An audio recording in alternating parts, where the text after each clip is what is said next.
Assalamualaikum warahmatullahi wabarakatuh. Ya, kembali di channel Safaris Imunologi ya. Kali ini seperti janji kita kemarin ya, setelah membahas tentang FAE atau Follicle Associated Epithelium ya, sekarang kita membahas tentang microfold cell atau sel M ya, microfold cell atau sel M atau sel microfold ya. Nanti yang kita bahas adalah definisi dari sel M, kemudian klasifikasi sel M ya, kemudian struktur sel M seperti apa, perkembangannya bagaimana, dan nanti kita lihat pengaruh rang ligan, pengaruh osteoprotegerin ya, dan fungsi sel M, serta kemudian bagaimana proses transport patogen pada sel M, kemudian efek penuaan pada sel M, serta sel M pada organ limfoid tersier ya, nanti kita lihat.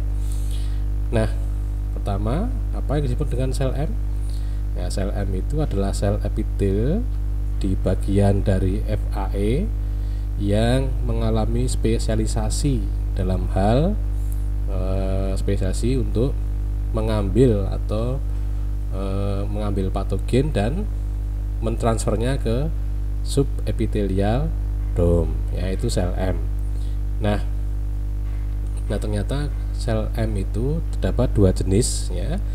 Ada yang konstitutif ya. Konstitutif itu artinya yang sudah ada sebelum sebelum ada aktivasi tertentu, sebelum ada inflamasi, sebelum ada peradangan, sebelum diaktifkan ya.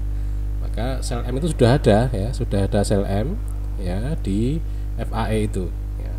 Tetapi ada juga sel M yang sifatnya itu inducible ya, ini karena ada misalnya inflamasi kronis ya, karena inflamasi kronis misalnya, atau inflamasi biasa juga bisa ya, tidak kronis. Nah, nanti bisa memicu pembentukan dari sel M. Jadi misalnya kalau seseorang terkena infeksi atau kemasukan kuman Salmonella typhosa ya, kuman tipes, maka kuman tipes itu bisa meningkatkan perubahan sel epitel menjadi sel M ya.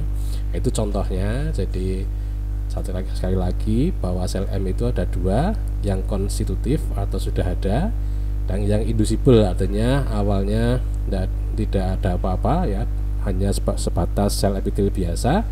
Karena ada proses tertentu dia akan menjadi sel M ya, sel epitelnya. Nah, selanjutkan, nah ini struktur sel M, ini gambaran sel M ya secara mikroskop elektron ya. Nah, sel M itu tidak memiliki brush border ya. Jadi kalau tidak memiliki brush border berarti dia tidak berfungsi untuk menyerap nutrisi ya. Nah, cuma di sana ada microfold, jadi di bagian sisi epitel yang sisi sel M yang berhadapan dengan lumen usus misalnya, atau lumen usus atau lumen yang lain, saluran napas misalnya. Kalau ini struktur sel M, ini sel M dari Peyerpatz misalnya, maka yang di sisinya bagian yang menghadap ke lumen usus itu ada lipatan-lipatan kecil ya, sehingga disebut dengan microfold ya. Nah, glikokalik yang ada di permukaan epitel dari sel M ini, dari permukaan sel M ini tipis atau justru malah tidak ada ya, karena ada yang mengatakan glikokalik pada sel M ini tipis, tapi ada juga yang mengatakan glikokaliknya itu tidak ada sama sekali ya. Nah, struktur subseluler, jadi isi dari organela itu kurang berkembang dibandingkan dengan sel epitel yang lain ya. Kemudian, nah ini uniknya, jadi bentuknya itu ada invaginasi dari sel M ini pada bagian basolateral, jadi bagian samping dan basal itu dia ada invaginasi dari membran sel ya, sehingga bentuk seperti kantong ya. Nah, kantongnya itu ya diisi oleh imunosit, misalnya sel dendritik ya. Ini struktur sel M.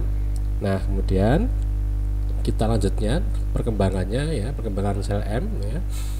Ya, perkembangan sel M itu dimulai dengan adanya perangsangan dari M cell inducer ya. Jadi ini bagian sel yang ada di subepitel ya. nanti dia menghasilkan rang ligan misalnya. Nah, nanti dia akan memicu stem cell atau sel epitel ya untuk berubah menjadi calon dari sel M ya. Nah, perkembangan sel M itu dimulai dari beberapa proses ya, ada prosesnya.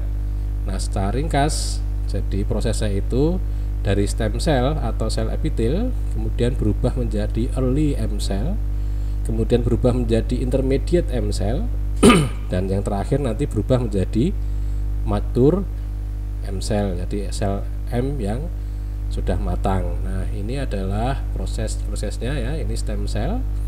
Kemudian karena adanya rang ligan yang disekresikan oleh M cell inducer ya, nanti dia akan merubah stem cell ini untuk berdiferensiasi ya, menuju ke arah pembentukan sel M ya.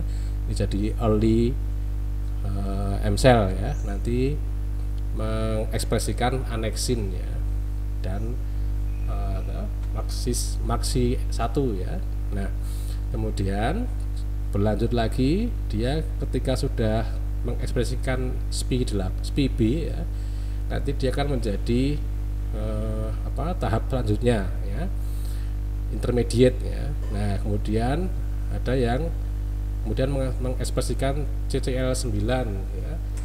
Nah, ini juga nanti akan menjadi lebih berkembang lagi ya, masih kategori intermediate ya. Cuma di sini sudah mulai ada invaginasi ya, pembentukan kantong ya. Nah, nanti kalau sudah terekspresikan GP2 ya, nanti dia akan menjadi sel M yang matang ya. Ini kantongnya, tadi kantong yang kita sebut itu seperti ini ya. Nah, ini kira-kira perkembangan ringkas dari sel M seperti itu.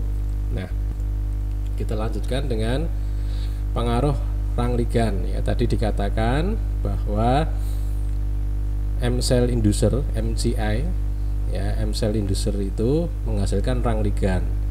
Nah, nanti dia akan berikatan dengan rang yang ada di sel epitel atau sel stem cell ya, sehingga nanti akan memicu perubahan sel epitel atau sel stem cell menjadi sel M.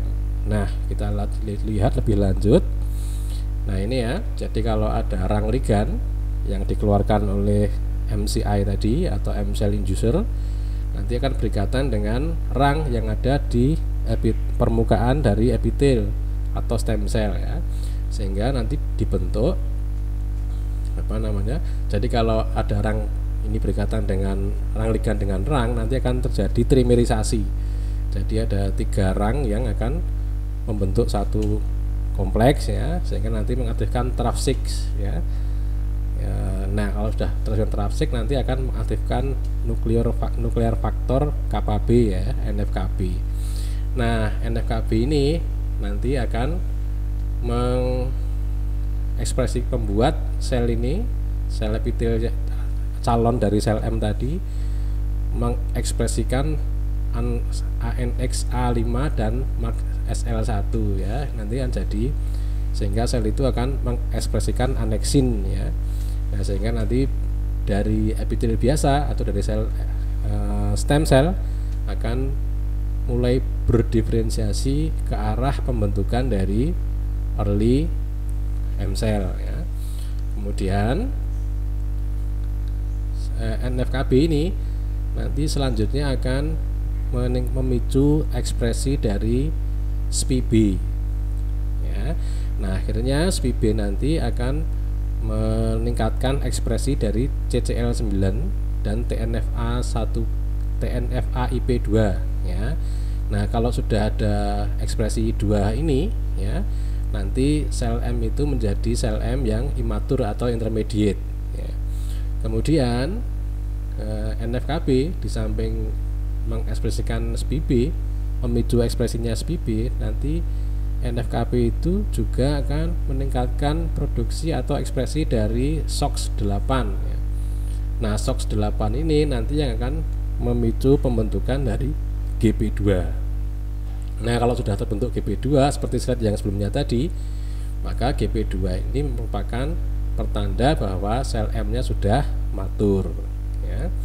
Nah, ini adalah proses ringkas apa yang terjadi ketika ada rang ligan berikatan dengan rang, ya, memicu berbagai faktor di dalam sel, ya, yang akan berjalan sesuai dengan perkembangan dari sel M, ya, apakah dia early M cell, apakah dia intermediate atau immature M cell, dan apakah dia mature M cell. Ini urut-urutannya seperti ini, ya. Nah, kita lanjutkan. Nah, ternyata kalau tadi, ya,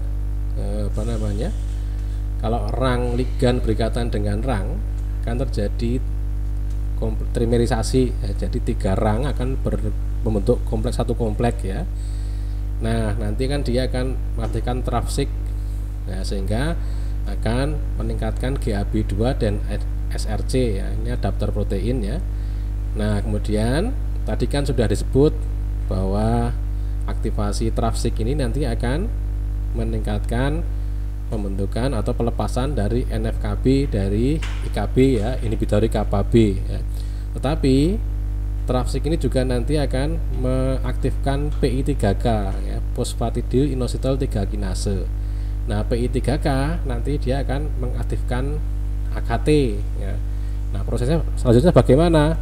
Nah, ini proses selanjutnya. Nah, AKT nanti akan menginaktifkan GS3K, ya, glikogen sintase 3 kinase B.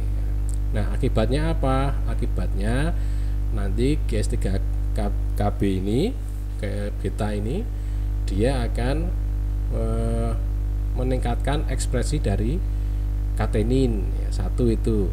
Yang kedua, nanti juga akan meningkatkan pelepasan katenin dari ekaderin yang ada di tepi dari sel, ya, di junctionnya, tight junction antar sel, ya, sehingga katenin yang terlepas nanti akan mengaktifkan downstream sinyal dari WNT katenin, ya, bukan mengaktifkan WNT-nya tetapi mengaktifkan downstream sinyalnya. Jadi kateninnya kan sudah terlepas ke sitoplasma, kemudian bermigrasi ke nukleus. Nah, setelah di nukleus dia akan mempengaruhi ekspresi gen, ya. Itu yang pertama. Yang kedua, GS3K beta ini, glikogen sintase 3 kinase beta ini, nanti dia akan meningkatkan ekspresi faktor transkripsi SLUG, ya. Nah, ini nanti yang akan menurunkan atau merepress ekspresi dari ekaderin. Nah, kalau ekaderinnya berkurang, maka ikatan antara kaderin dengan katenin juga berkurang, sehingga katerinnya akan banyak ditemukan di sitoplasma, ya, sehingga nanti dia akan meningkatkan downstream sinyal dari WNT katenin, ya. Nah, ekaderin yang berkurang jumlahnya nanti akan mempengaruhi integritas epitel. Jadi hubungan antar epitel itu merenggang, ya. Nah, sehingga ini memudahkan untuk pembentukan awal dari M cell. Jadi untuk masuk ke early M cell.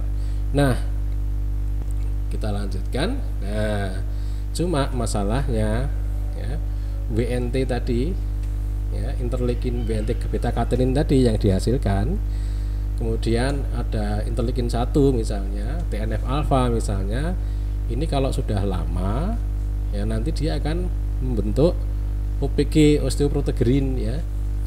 Nah, kalau dia membentuk OPG, nanti dia akan menghambat dari aktivasi dari rang, ya, sehingga proses pembentukan sel M berhenti, ya. Jadi itu termasuk regulasinya, ya, dengan OPG. Nah, terus kita bicarakan apa fungsi sel M. Ya, pertama dia berperan dalam imunitas mukosa karena dia memang fungsinya mengambil patogen atau mengambil flora normal, kemudian diambil di endositosis, kemudian dikirim ke subepithelial dome, ya, kemudian ditangkap oleh APC. APC-nya nanti mengaktifkan sel T, sel T-nya mengaktifkan sel B, sel B-nya berdiferensiasi menjadi sel plasma sehingga terbentuk imunoglobulin A.